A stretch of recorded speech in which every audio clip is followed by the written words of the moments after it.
Rasulullah bersabda kepada Ibn Mas'ud, "Ya Ibn Mas'udin." Ini Ibn Mas'ud siapa? Ibn Mas'ud ini adalah sahabat sirnya Rasulullah, teman berjalannya Rasulullah Sallallahu Alaihi Wasallam. Kalau Rasulullah capek istirahat, Ibn Mas'ud duduk, Rasulullah berbaring di pahanya Ibn Mas'ud. Orangnya kecil.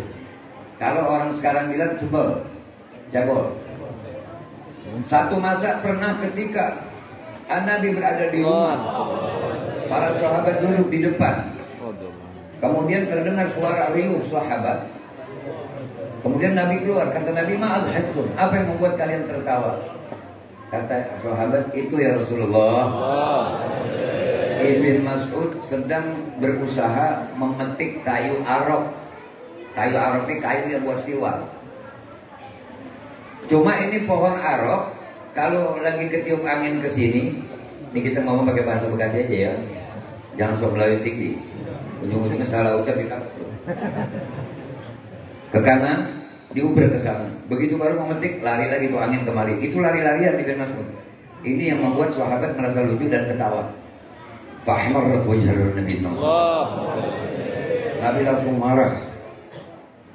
Tahukah kalian? Sebelah kaki Ibn Mas'ud afgal min Jabal Uhud fi mizanillah ta'ala. Sebelah kaki Ibn Mas'ud lebih berat di timbangan Allah di padang mahsyar nanti. Fasakar sahabat semuanya terdiam ketakutan. Jadi hebat. Sampai ada julukan wisadatun Nabi. Beliau ini Ibn Mas'ud sampai dinyatakan bantalnya Nabi. Akhirnya artinya kalau Nabi berjalan bersama beliau ini ketika capek dulu kali Nabi rebahan di pangkuan beliau. Jadi ternyata kemuliaan bukan karena tinggi besar. Kemuliaan bukan karena ganteng. Kemuliaan bukan karena cakep. Kemuliaan bukan karena alim. Kemuliaan bukan karena pandai bicara. Kemuliaan bukan karena punya pondok pesantren. Kemuliaan bukan karena banyak follower di YouTube. Tapi kemuliaan adanya iman di hati. Allahumma ja'alna minal mu'minin al-muttaqin min ibadika syakirin maghfurin. Sebelum saya menyampaikan, saya ingin sedikit menyampaikan ralat daripada apa yang saya sampaikan. Saya pernah melakukan hadir di tempat satu maulid di Cikarang. Saat itu karena agak sedikit tergesa-gesa saya berbicara dan begitu amat sangat semangat karena melihat jamaah, mendapati jamaah yang begitu antusias untuk menerima apa-apa yang mungkin jarang didengar, jarang dibuka, sehingga saya saat itu menyampaikan sebuah hadis tentang fadilah menuntut ilmu. Karena dimanapun saya hadir dalam mengisi acara maulid, saya selalu tidak mau ditampilkan sebagai penceramah karena saya bukan tukang ceramah.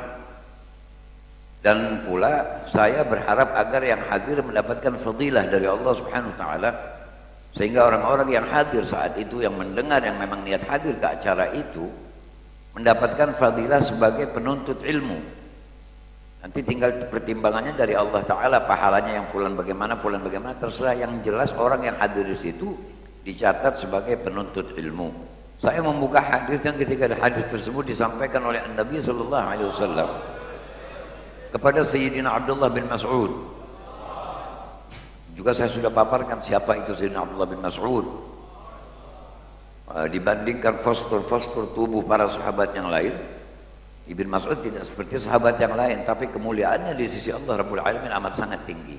Di situ saya membuka bahwasanya kemuliaan ternyata bukan dari jurusan postur tubuh, bukan pula dari jurusan-jurusan yang lain. Yang jelas jurusan kemuliaan adalah apabila manusia memiliki rasa takut kepada Allah SWT. Takut apa? Bukan takut neraka, takut Allah marah. Berharap apa? Bukan berharap surga, tapi berharap kasih sayang Allah. Di situ saya menyampaikan ketika beliau Nabi SAW menyampaikan, "Ya Ibn Mas'udin,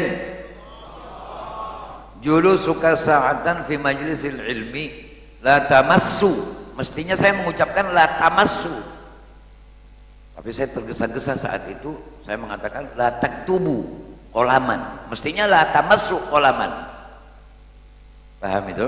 Nah ini saya ralat, karena saya baru sadar begitu saya lihat videonya, saya salah dalam bicara. Makanya ini saya ralat. Satu. Yang kedua, ketika saya menyatakan betapa siapapun tidak akan bisa mencapai kalimat memuji kepada Nabi Sallallahu Alaihi Wasallam. Kenapa? Karena apapun yang kita uraikan dari zaman aulia, ulama, solihin, malaikat ajma'in, itu nggak ada yang pernah tahu hakikatnya Nabi Muhammad SAW. Yang tahu hanya Allah Rabbul Alamin. Nah, saya menjelaskan di saat itu dapat bukti daripada ucapan mestinya Syekhul Imam Muhammad Al-Busiri. Tapi di benak saya saat itu sedang terjadi balapan begitu. Mana ini? Yang saya mau buka mana ini? Penterjemahan dari tafsir Deba atau Mudoriyah? Itu bentrok begitu. Sehingga saya mengatakan ungkapan menyerahnya ulama gitu. Saya mau menyampaikan, lihat ketika Imam Abdurrahman Ad-Debai menyatakan alifiyul anfi mimyul fami dan seterusnya begitu.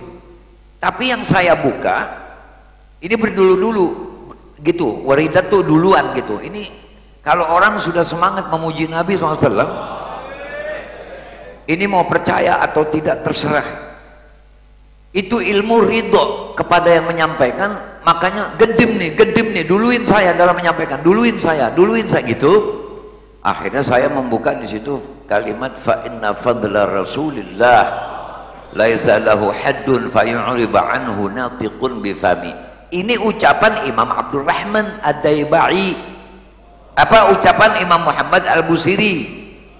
Tapi saya menyebutnya Imam Abdurrahman Ad-Debai. Sebetulnya ini ucapan Imam Muhammad Al-Busiri. Nah itu sudah saya ralat.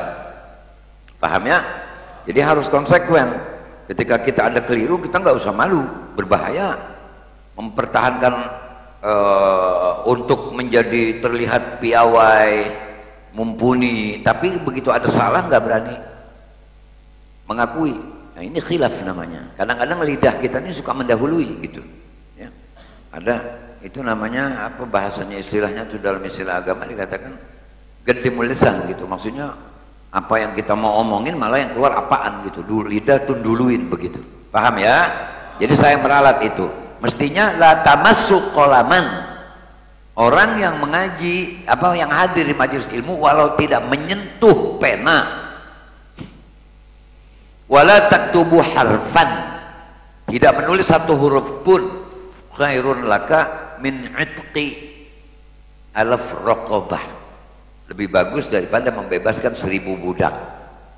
Karena melakukan pembebasan 1000 budak sekali pekerjaannya dan sekali pahalanya. Tapi ilmu sekali disampaikan kepake terus sepanjang masa, tidak ada kadaluarsanya. Sebagaimana yang sering saya sampaikan di sini. Orang nggak tahu hukumnya babi haram. Begitu dia duduk di majelis taklim, diterangkan tentang babi itu haram, sejak saat itu dia takut kepada Allah Ta'ala, dia nggak lakukan makan babi. Maka setiap dia makan barang yang halal, dia dicatat pahala. Itulah salah satu daripada kehebatan umat Nabi Muhammad SAW. Jadi nggak usah malu.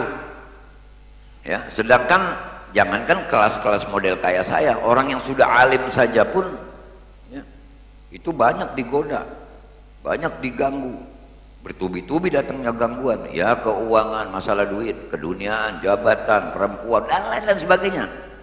Selimna ya Allah.